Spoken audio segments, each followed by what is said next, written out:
حدیث پاک سنیں گے آپ کی طبیعت بڑی ٹھنڈی ہوگی۔ میرے نبی پاک صلی اللہ تعالیٰ علیہ وسلم ارشاد فرماتے ہیں کہ جو بندہ سوال سے بچنا چاہے گا، ارادہ کرے گا اللہ میں نے کسی سے نہیں مانگنا، فرمایا جو سوال سے بچنا چاہے گا رب اسے سوال سے بچا لے گا، اور جو لوگوں سے بے نیاز ہونا چاہے گا کہے گا یا اللہ مجھے دنیا داروں کا محتاج نہ بناؤ، اپنی بارگاہ سے عطا فرما۔ جو لوگوں سے بے نیاز ہونا چاہے گا اللہ لوگوں سے بے نیاز کر دے گا، اور فرمایا جو صبر کا ارادہ کرے گا اللہ اسے صبر کی توفیق بھی عطا فرما دے گا۔ ارادہ تو کرے، پروگرام تو بنائے، توفیق تو اللہ دے گا۔ جو صبر کا ارادہ کرے گا اللہ صبر کی توفیق بھی عطا کر دے گا۔ اور حضور صلی اللہ تعالی علیہ وسلم فرمانے لگے یاد رکھو کسی بندے کو جو بہترین تحفہ دیا گیا ہے نا، اگر کسی کو کوئی بہترین عطیہ ملا ہے تو پھر اللہ تعالیٰ نے اسے صبر عطا فرمایا ہے۔ یہ بہترین تحفہ ہے، اس سے زندگی سنور جاتی ہے، اس سے انسان باوقار اور مطمئن ہو جاتا ہے، اس سے اس کے شب و روز آسانی سے بیتتے ہیں، وہ دنیا کی پگڈنڈیوں سے آسانی سے گزر کے اللہ کی بارگاہ عالی مرتبت میں سرخرو ہو کر حاضر ہو جاتا ہے۔ لیکن اگر بے حوصلہ ہو، صبر نہ ہو، پھر نقصان روز بروز بڑھتا ہے۔ اور پھر میرے رسول پاک صلی اللہ تعالی علیہ وسلم ارشاد فرماتے ہیں کہ اصل بات یہ ہے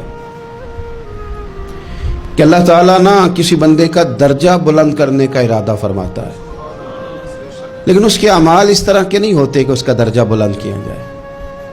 اب رب کیا کرتا ہے، اللہ تعالیٰ اس کو مال کی، جان کی، اولاد کی کسی مشکل میں ڈال دیتا ہے، اس مصیبت پر وہ بندہ صبر کرتا ہے تو اللہ تعالیٰ اس کا درجہ بلند فرما دیتا ہے۔ اعمال اس قابل نہیں تھے کہ درجات بلند ہوں، وہ اعمال کی بنیاد پر نہیں کر سکتا تھا تو اللہ نے کسی مشکل میں ڈال کے نا اپنے فضل سے درجہ بلند کر دیا۔ اب جو راہ طریقت کا مسافر تھا، جو سلوک کی منازل طے کر رہا تھا، جو اللہ رسول کے قریب جانے چاہ رہا تھا، اس کے لیے کتنی آسانی ہو گئی کہ مجاہدہ تو زیادہ نہ کر سکا، کثرت سے نفلی صوم و صلات کا بندوبست تو نہ کر سکا، تھوڑا سا صبر کیا، رب نے اپنا اور اپنے محبوب کا قرب عطا فرما دیا۔ تو یہ تو آپ صبر کرنے کے لیے جب نکلے ہیں تو آپ نے تو رب رسول کو پا لیا ہے۔ یہ صبر تو وہ والا سفر ہے جس کی جو منزل ہے وہ اللہ رسول کا قرب ہے۔ ہم لوگ تھوڑی تھوڑی باتوں میں حوصلہ ہار جاتے ہیں، صبر چھوڑ جاتے ہیں، پریشانی بڑھ جاتی ہے، پتہ نہیں ایسے محسوس ہوتا ہے کہ جیسے یہی بندہ دنیا کا سب سے دکھی بندہ ہے۔ تو ایک تو یہ کہ ذاتی حیثیت سے صبر کرے، ایک یہ کہ پھر دشمن کا جب مقابلہ ہو، آمن نصبرو و صابرو، آپ کا جب مقابلہ سامنے کسی کے ساتھ ہو